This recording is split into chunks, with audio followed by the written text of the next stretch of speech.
नमस्कार मित्रों। आज एक महत्वपूर्ण विषय को लेकर फिर से आई हूँ। हमने अगले वीडियो में मिरर एक्सरसाइज देखी थी। छोटे से एग्जाम्पल के थ्रू मैंने मिरर एक्सरसाइज आपको सिखाई थी, बताई थी कैसे करनी है। मित्रों, हम जीवन में कितनी भी साधना कर ले, कितने भी मेडिटेशन कर ले, कितने भी बड़े से बड़े ज्ञान को उपलब्ध हो जाए, लेकिन अगर हमने हमारी अंदर की शुद्धि नहीं की है तो वो कितना भी ज्ञान हम ले लेंगे, लेकिन जब वर्तमान परिस्थिति में हम आएंगे तो उन चीज़ों को हम डील नहीं कर पाएंगे या उनका चाहे उतना बेनिफिट नहीं ले पाएंगे। जैसे मैं आपको फिर एक छोटा सा एग्जांपल देती हूँ। आपने एक कमरे की पूरी सफाई कर ली, दीवारें साफ कर ली, खिड़कियां साफ कर ली, हर प्रकार से जाली को निकाल दिए, पूरी सफाई आपने कर ली, झाड़ू पोछा लगा दिया, सब कुछ कर लिया। लेकिन मित्रों, ये खिड़की अगर आपने बंद नहीं की हो तो क्या ये सफाई आपकी टिकेगी? दूसरे दिन या तीसरे दिन वापस यह कमरा जैसा था वैसा हो जाएगा, क्योंकि आपने खिड़की बंद नहीं की है। खिड़की एक ऐसा सोर्स है जो बाहर से धूल मिट्टी या गंदगी को अंदर लाने के लिए वो रास्ता देती है। तो इसी प्रकार से मित्रों, हमारे जीवन में हम ऊपरी सफाई कर लेते हैं, कुछ नया हमारे जीवन में हम ले आते हैं, लेकिन जब हम उन सोर्सेस को बंद नहीं करते जहां से ये गंदगी हमारे जीवन में पैदा होती है, यानी एक तरफ हम सफाई काम करते हैं और दूसरी तरफ वह दरवाजे या खिड़कियां खुली छोड़ देते हैं जहां से यह गंदगी हमेशा हमारे जीवन में प्रवेश कर जाती है। तो हम कितना भी मेडिटेशन कर ले, जब आंख बंद करके बैठे होते हैं उस समय हमें जो पीस महसूस होती है, उस समय हमें जो शांति का अनुभव होता है, दिन के बाकी के हिस्से में हम उन चीजों को महसूस नहीं कर पाते, क्योंकि हमने उन दरवाजों को खुले रखा है, हमने उन खिड़कियों को खुला रखा हुआ है जहां से डस्टिंग अंदर आ जाती है। तो मित्रों, डे टू डे लाइफ में, डे टू डे एक्सपीरियंसेस में हम इन नेगेटिविटीज को कैसे हील करें, मैं और इस एक्सरसाइज को आगे जाके बताऊंगी। इससे पहले आपसे और डिस्कस करना चाहती हूँ कि मित्रों, कई लोगों के मैसेज फोन्स भी आते हैं, या कई लोग, बहुत से लोग, आप में से भी बहुत से लोग रोज मेडिटेशन करते होंगे, रोज चक्र हीलिंग करते होंगे, चक्र की एनर्जी को भी बैलेंस करते होंगे, आपकी ऑरा भी क्लीन करते होंगे, सब कुछ करते होंगे, फिर भी चाहिए उतना परिणाम क्यों नहीं है? मैं आपको बताऊं, अगर आप चक्र की एनर्जी को बैलेंस करते हैं, चक्र को एनर्जाइज करते हैं, लेकिन चक्र क्यों इम्बैलेंस हो रहे हैं, उसकी एनर्जी क्यों डाउन चली जा रही है, वह क्यों इम्बैलेंस फॉर्म में आ जा रही है, उस चीज को नहीं देख रहे हैं। आपके ऐसे कौन से विचार, आपकी ऐसे कौन सी नेगेटिव पैटर्न्स चक्र की एनर्जी को डिसबैलेंस कर देती है, यह हम नहीं देखते हैं। एक तरफ से हम शुद्धि करते जाते हैं, एक तरफ से हम चीजों को अडॉप्ट करते जाते हैं, लेकिन दूसरी तरफ जिसकी वजह से ये चीजें खराब हो रही है या डिसबैलेंस हो रही है, इन चीजों को हम नहीं देखते हैं। तो घर की, कमरे की शुद्धि करने से पहले हमें खिड़कियां बंद कर लेनी पड़ेगी, ताकि जब हम ये सफाई कर ले तब दूसरी गंदगी वापस अंदर ना आ पाए। सिर्फ इतनी सी जरूरत होती है। और कुछ भी नया करने से पहले या कुछ भी अच्छा करने से पहले हमारी क्लींजिंग बहुत ही जरूरी है। मित्रों, एक और एग्जांपल देती हूँ। किसी एक व्यक्ति को फीवर आता है, बुखार, डॉक्टर के पास जाता है, डॉक्टर उसे एक समय की दवाई देता है, 2 दिन की, 3 दिन का एक डोज देता है। अब उस व्यक्ति को टाइम टू टाइम दवाई लेनी है, दवाई लेते ही उसकी बीमारी समाप्त हो जाती है, लेकिन क्या एक डॉक्टर ये गारंटी देता है कि 1 हफ्ते के बाद या 1 महीने के बाद इसको वापस फीवर नहीं आएगा? इसकी कोई गारंटी नहीं है। तो जैसे आप कोई बाहरी तौर से कुछ एडेप्ट कर लेते हैं, कोई क्रियाएं करते हैं या कुछ साधनाएं करते हैं, इसकी कोई गारंटी नहीं है कि उससे जो मिलने वाली पीस है वो परमानेंट हो जाएगी। जो आपकी लाइफ में ऑलरेडी बीमारी के कारण जो बैठे हुए हैं, उसे अगर हील नहीं किया गया, जो एनर्जी लैक के या एनर्जी ड्रेन होने के जो रीजंस है, उसे अगर उन दरवाजों को या उन खिड़कियों को बंद नहीं किया गया, तो कोई भी डॉक्टर आपको ये गारंटी नहीं दे सकता है कि वापस आपको बुखार नहीं आएगा। लेकिन अगर उस डॉक्टर ने इस बीमारी की जड़ को पकड़ लिया, इस बुखार के कारण को पकड़ लिया और उस कारण पे जाके उसने इलाज कर दिया, उस कारण को हमेशा के लिए बंद कर दिया, तो फिर वह गारंटी दे सकता है कि जिसकी वजह से तुम्हें बुखार आ रहा था ना, उस कारण को हमने नष्ट कर दिया है, अब तुम्हें इसकी वजह से बुखार नहीं आएगा। तो कुछ ऐसी ही परिस्थितियां हमारी एनर्जी ब्लॉक्स में होती हैं। जब हम चक्र को एनर्जाइज करते हैं, उसे बैलेंस करते हैं, उसे हील करते हैं, लेकिन वह क्यों डिसबैलेंस में आते हैं, वह क्यों अपना बैलेंस गंवाते हैं, उन कारणों को हमने नहीं देखा है, उन दरवाजों को हमने खुला छोड़ दिया है। इसी प्रकार से मेडिटेशन में हमें पीस महसूस होती है, लेकिन बाकी के समय में हम वापस उसी एंजाइटी में, उसी स्ट्रेस में चले जाते हैं। इसका रीजन है हमने उन दरवाजों को खुला रखा है। तो मित्रों, यहाँ पे डे टू डे लाइफ में क्लींजिंग करने का जो अनुभव है, वह मेडिटेटिव स्टेट को खुली आंखों से आपको अनुभव करवा सकता है। इतनी ताकत है यह मिरर एक्सरसाइज में। ये एक छोटा सा टूल है। आप और कुछ नहीं करोगे तो चलेगा, 2-2 घंटे आप ध्यान लगा के नहीं बैठोगे तो चलेगा, लेकिन दिन भर में आप एक बार 10 मिनट निकाल कर अगर ये मिरर एक्सरसाइज कर लेंगे, तो आपका जीवन धीरे धीरे इतना बैलेंस होना शुरू हो जाएगा, हर एक परिस्थिति में आपको इनर पीस मिलनी शुरू हो जाएगी। तो आइए मित्रों, आगे एग्जाम्पल से मैं आपको समझाती हूँ ये मिरर एक्सरसाइज हमें कैसे करनी है। मिरर यानी क्या? मिरर यानी आईना। आप जब अपने आईने के सामने खड़े होते हैं, तो उसमें आपको आप ही का प्रतिबिंब दिखता है। जब आप अपने चेहरे पे दाग देखते हैं, यानी कि यहाँ पर कुछ दाग है, तो क्या आप आईने को साफ करेंगे या खुद को साफ करेंगे? जब आपको पता है कि उसमें जो प्रतिबिंब दिख रहा है वो आप ही का प्रतिबिंब है, उसमें जो पड़ा दाग है वो आपके चेहरे का दाग है, तब आप सफाई यहाँ पर करेंगे। तो इसी तरीके से हमारे सामने आने वाले जो भी व्यक्ति या जो भी परिस्थितियां हैं, यह सब हमारी मिरर इमेज है। हम इसको इस तरीके से समझेंगे। चाहे हमारे सामने कोई हमसे बहुत ही प्रेम करने वाले व्यक्ति को लाएंगे या फिर कोई हमसे नफरत करने वाले व्यक्ति को लाएंगे, तो हम देखेंगे वह व्यक्ति हमसे वैसा ही व्यवहार कर रहा है जैसी इनर स्टेट हमारी उसके साथ है। अगर मैं किसी की व्यक्ति को ऊपरी तौर से खाली ऊपर ऊपर से उसे वेलकम कर रही हूँ, तो महसूस करिएगा दोस्तों, वह भी आपकी आपके साथ उतना ही व्यवहार रखेगा, उसी प्रकार का व्यवहार रखेगा। और जब आपको महसूस होगा कि कोई व्यक्ति आपके साथ सिर्फ ऊपरी व्यवहार रख रहा है, आपको खुद के अंदर जाके देखना है, आप भी उस व्यक्ति के लिए उतना ही ऊपर ऊपर का फील करते हैं। तो यह वाइस वर्सा होता है। कोई भी व्यक्ति में आपको कहीं पे भी कुछ भी दिख रहा है, तो यूँ समझो कि बीच में एक आईना रख दिया हो और आपको जो अपना प्रतिबिंब दिखाई दे रहा है, वही उस व्यक्ति का असली रूप है। यानी कि वो व्यक्ति जो आपको दिखाई दे रहा है, वो आप ही को मिरर कर रहा है, यानी कि आपका रूप आप उस व्यक्ति में देख रहे हैं। अब एक एग्जाम्पल लेते हैं। एक व्यक्ति को खड़ा कर दीजिए। सेंटर में एक पर्सन खड़ा है, उसके आसपास 10 लोग खड़े हैं। ये 10 लोगों के लिए यह व्यक्ति अलग अलग है।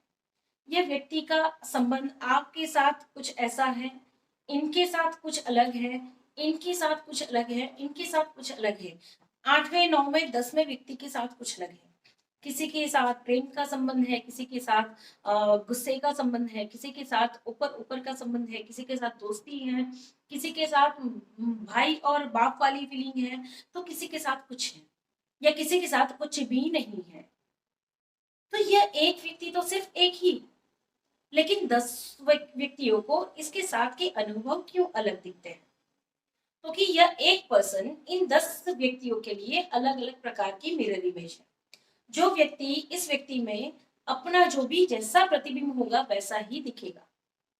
यानी कि मैं यूं समझू कि मेरे और उस व्यक्ति के बीच में अगर मैंने आईना रख दिया हो, तो मुझे वह व्यक्ति वैसा ही दिखाई देगा जैसी मैं हूँ।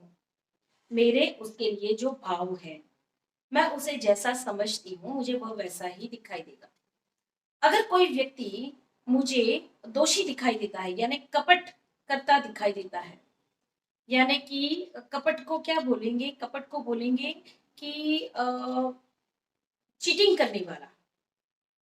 अगर मुझे उसमें कुछ अंश दिखाई दे रहे हैं कि ये चीटर है, तो समझो वो कहीं ना कहीं पे वो एनर्जी मेरे अंदर है। मेरे पास ऐसी आंखें हैं जो मैं उसको चीटिंग के फॉर्म को देख पा रही हूँ। इसे अगर ऊंची भाषा में बोले, अध्यात्म की भाषा में बोले, तो इसे सम्यक दृष्टि कहेंगे। जब मुझे किसी भी व्यक्ति में कुछ भी दिखाई दे रहा हो तो वह सम्यक दृष्टि नहीं है। लेकिन हम यहाँ पे हल्के शब्दों का प्रयोग करेंगे ताकि सब कोई समझ पाए। बहुत गहरे आध्यात्म में नहीं जाना है, हमें सरल भाषा में इसको समझना है। तो कि मैंने उस कलर के चश्मे पहने हैं ताकि मेरे उन चश्मों से मुझे दुनिया वैसी ही दिखाई दे रही है। अगर मैंने येलो कलर के ग्लासेस पहने हो तो मुझे पूरी दुनिया, मेरे आसपास की सारी चीजें मुझे येलो कलर की दिखाई देगी। और अगर मैं ग्लासेस रेड कलर के बना लूं तो मुझे सब कुछ रेड दिखेगा। और जब मैं क्लियर ट्रांसपेरेंट ग्लास पहन रही हूँ तो सब चीजें जैसी है वैसी दिखाई दे रही है। तो मित्रों, ये मिररिंग जो हो रही है वो मेरे ही अंदर की कोई अवस्था है। मुझे देखना पड़ेगा कि मुझ में कहीं पे कोई कमी है। अब इसको एग्जाम्पल से समझते हैं। जैसे कि कोई व्यक्ति आकर, मैं अपनी बहन का एग्जाम्पल देती हूँ। मेरी बहन से अगर मेरे प्रेम भरे संबंध नहीं है और मुझे हमेशा से दिखाई दे रहा है कि अगर वो मुझसे ज्यादा बात नहीं करती है, मुझसे डिस्टेंस क्रिएट करती है, तो कहीं ना कहीं पे मेरे दिल में उसके लिए 100% एक्सेप्टेंस और 100% लव नहीं है। तो ये जो डिस्टरबेंस मेरे अंदर उसके साथ है, वही मुझे उसके स्वरूप में बाहर दिखाई दे रहा है। ये एक छोटा सा एग्जाम्पल हो गया। और एक एग्जाम्पल देखेंगे कि बाहर के लोग, कॉमन एक्सपीरियंस है ये, कि किसी को अपनी सास, एक बहू है जिसको अपनी सास दुश्मन दिखाई दे रही, उसे लग रहा है कि उसकी सास उसे चाहिए उतना एक्सेप्ट नहीं कर रही है। तो अंदर जाके देखने की जरूरत है, उस व्यक्ति को अपने अंदर देखने की जरूरत है कि यह जो सास है वह उसे क्या मिरर कर रही है, उसे क्या दिख रहा है सास में। उस सास के जो स्वरूप है, उसकी मदर इन लॉ के का जो स्वरूप है, वो उसे कैसा दिखाई दे रहा है कि एक्सेप्टेंस नहीं है। मदर इन लॉ अपनी डॉटर इन लॉ को, यानी कि बहू को एक्सेप्ट नहीं कर रही है। बहू को मिरर क्या हो रहा है, सास उससे दूर भाग रही है, उसकी वैल्यू नहीं कर रही है, उसको एक्सेप्ट नहीं कर रही है। अब यहाँ पे एक्सरसाइज को अपने अंदर ले जाना है। मुझे देखना है कि मेरी सास अगर मुझसे दूर भाग रही है, यानी कि ये बहू अपने अंदर देखेगी कि अब उसकी सास अगर उससे दूर भाग रही है तो क्या हो रहा है, ये प्रक्रिया अंदर कैसे होती है। तो कि क्या है, यहाँ पर बहू के लिए स्वीकार नहीं है। बहू अंदर जाकर देखेगी कि मेरे लिए स्वीकार नहीं है। किसका किसके लिए स्वीकार नहीं है, तो मेरा ही कहीं पे मेरे लिए स्वीकार नहीं है। मैं खुद को चाहे उतनी एक्सेप्ट नहीं कर रही हूँ, मैं खुद को चाहे उतना प्रेम नहीं कर रही हूँ, तब बाहर के लोग मुझसे दूर भागते हैं। That is completely mirror exercise. Mirror exercise का फर्स्ट स्टेप है जो आपको लिखना है। क्या हो रहा है, एक्चुअल सिचुएशन। तो कि मेरी सास मुझसे दूर भागती है, मुझसे अच्छा व्यवहार नहीं करती है। दूसरा स्टेटमेंट आएगा, कौन किससे अच्छा व्यवहार नहीं करता है, तो कि मुझसे मेरी सास अच्छा व्यवहार नहीं करती है। यह दूसरा स्टेटमेंट। फर्स्ट स्टेटमेंट क्या आएगा, मेरी सास मुझसे दूर भागती है, वह मुझसे अच्छा व्यवहार नहीं करती है।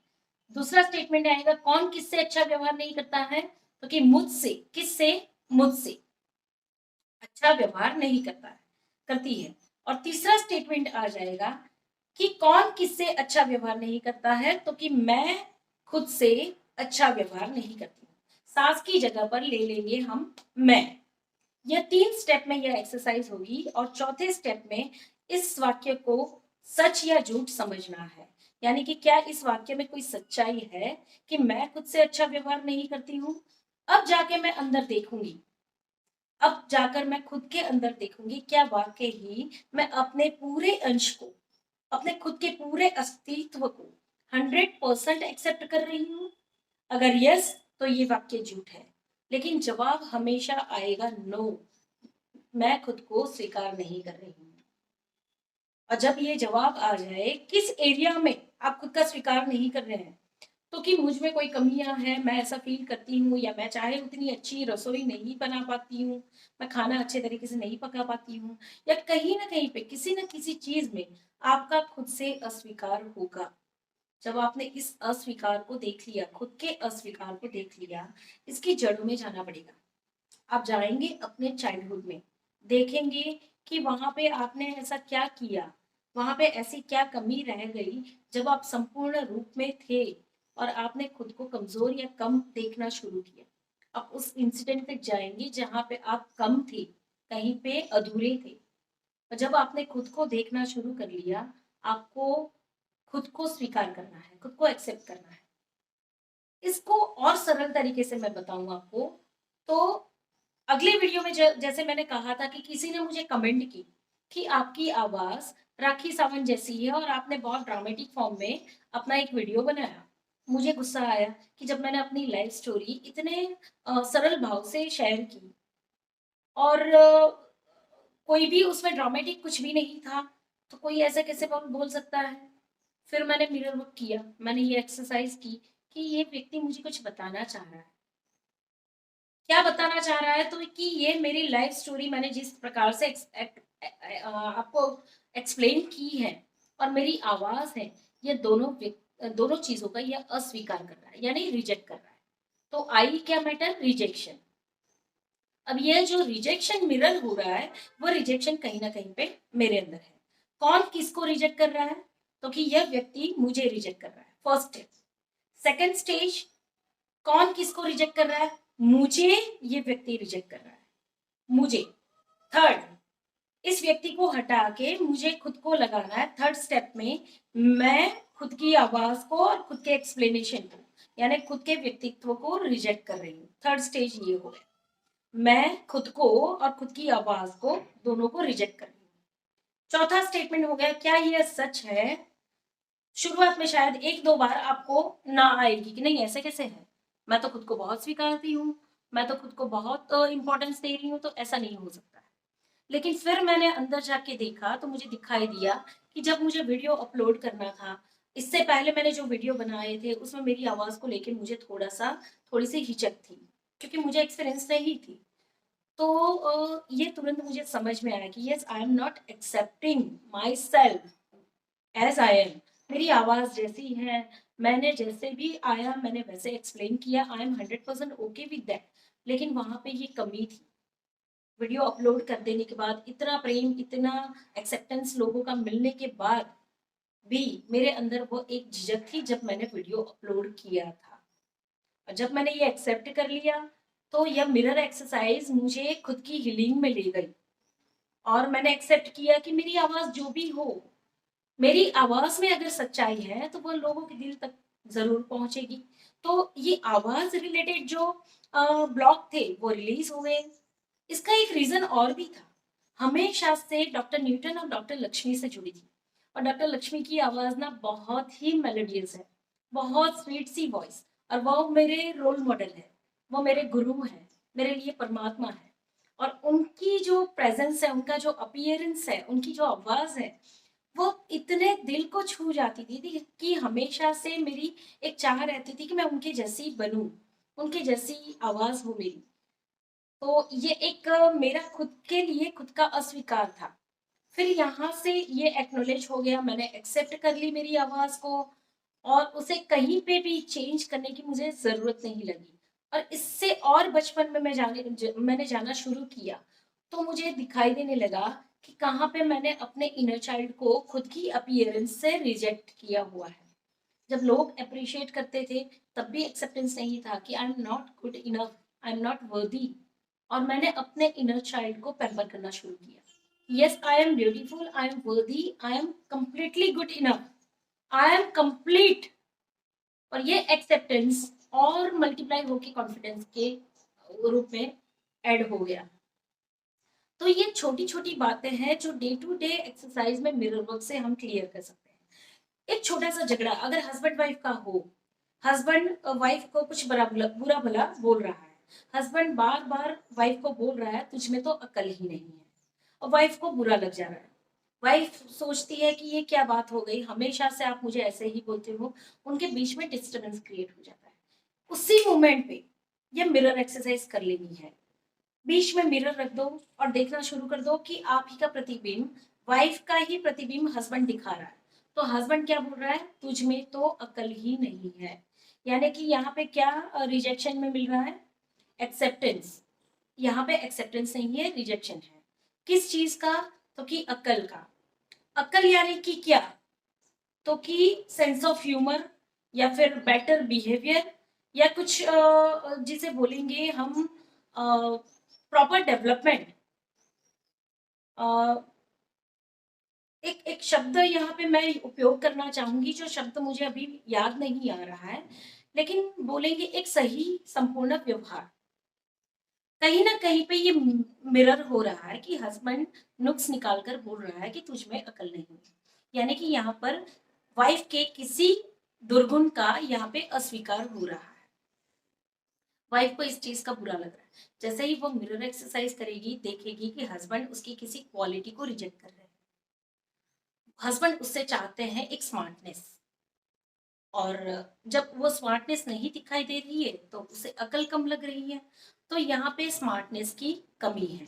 अब वाइफ को अपने अंदर ले जाके देखना है कि क्या कहीं पे उसने अपनी अंदर की जो ओरिजिनल सेल्फ है, जो स्मार्ट है, जो कॉन्फिडेंट है, उसको रिजेक्ट किया हुआ है, तभी रिजेक्शन बाहर है। अगर उसने खुद की क्वालिटीज को एक्सेप्ट किया होता तो ये रिजेक्शन बाहर नहीं आता। तो उसकी स्मार्टनेस, उसकी जो क्वालिटी है, जो कॉन्फिडेंस है, वो अंदर से रिजेक्टेड है, तभी हस्बैंड के रूप में ये बाहर है। जैसे ही उसने ये रूट देख लिया, यहाँ से पीछे चाइल्डहुड के रूट में जाना है कि किस रूप में अपने बचपन में उसने अपनी इस क्वालिटी को रिजेक्ट कर दिया है। जहां से उसने अपने बचपन में रिजेक्ट किया है उसको एक्सेप्ट करना है।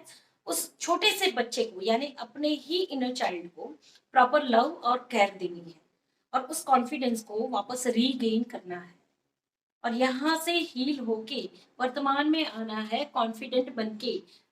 हार्डली 5 मिनट लगती है इस मिरर मिरर एक्सरसाइज को करने में, हार्डली 5 मिनट लगती है, लेकिन यह 5 मिनट आपके पूरी लाइफ के एक्सपीरियंसेस को चेंज कर देगी। और मित्रों, एक बार यह आपके डीएनए से शिफ्ट होता है, आपकी 4 नेक्स्ट कमिंग जनरेशन हील हो जाती है। यह कम कॉन्फिडेंस, लैक ऑफ कॉन्फिडेंस आपके बच्चों में भी उतरता है। आपके बच्चे जब कॉन्फिडेंस को लूज करेंगे, वो अपनी नेक्स्ट जनरेशन में भी यह कॉन्फिडेंस, लैक ऑफ कॉन्फिडेंस लाएंगे। अगर आपने यहाँ पर हील कर दिया, आपने कॉन्फिडेंस को पा लिया, तो आपकी ब्लड पैटर्न में, आपकी जेनेटिक पैटर्न में भी वो कैरी फॉरवर्ड हो जाएगा। बाय डिफॉल्ट आपका बच्चा कॉन्फिडेंट फील करना शुरू कर देगा। अब वह अपने बच्चे अपनी नेक्स्ट जनरेशन में उसी कॉन्फिडेंस को आगे से आगे पास ऑन करते जाएंगे। यह जनरेशन टू जनरेशन हीलिंग होती है। तो मित्रों, यह मिरर एक्सरसाइज अगर ना समझ में आए तो आप 1 to 1 शाम को हम 6 से 7 बजे 1 घंटे के लिए ग्रुप कॉल रखते हैं। वह टोटली फ्री है। आप उस ग्रुप कॉल पर कनेक्ट होने के लिए अपॉइंटमेंट व्हाट्सएप के थ्रू ले लीजिए। जब भी आपको कनेक्ट होना है, आपकी कोई भी क्वेरीज हैं। ग्रुप कॉल का इंटेंशन ये है कि दिन भर में सबको जवाब नहीं दे पाते हैं, तो एक टाइम आप लोगों के लिए ऐसा रख रहे हैं हम, जहाँ पे कोई चार्जेस नहीं है। आप सब जुड़ सकते हैं, मिरर एक्सरसाइज सीख सकते हैं, या उसी समय ग्रुप कॉल में भी आप ये वर्कआउट कर सकते हैं। डे टू डे लाइफ में आप क्लींजिंग कैसे करनी है, 2 से 3 बार अगर आपने ये प्रैक्टिस कर ली, तो आगे आपको जरूरत नहीं पड़ेगी इसको सीखने की, और इसे आप लाइफ टाइम यूज कर पाएंगे। कचरा जैसे साफ होता जाएगा, आपके चक्र बैलेंस होते जाएंगे, आपका मेडिटेशन अपग्रेडेड लेवल में बढ़ता जाएगा। पीस और आप शांति का महसूस आप यहाँ पे कर पाएंगे। मेडिटेटिव स्टेट, खुली आंखों से भी आप खुद को फील कर पाएंगे, मेडिटेटिव स्टेट को अचीव कर पाएंगे। सो धन्यवाद मित्रों, बने रहिए मेरे साथ, और मेरे एक्सरसाइज के क्लियर एग्जांपल्स और लेकर आ रही हूँ अगले वीडियो में। धन्यवाद।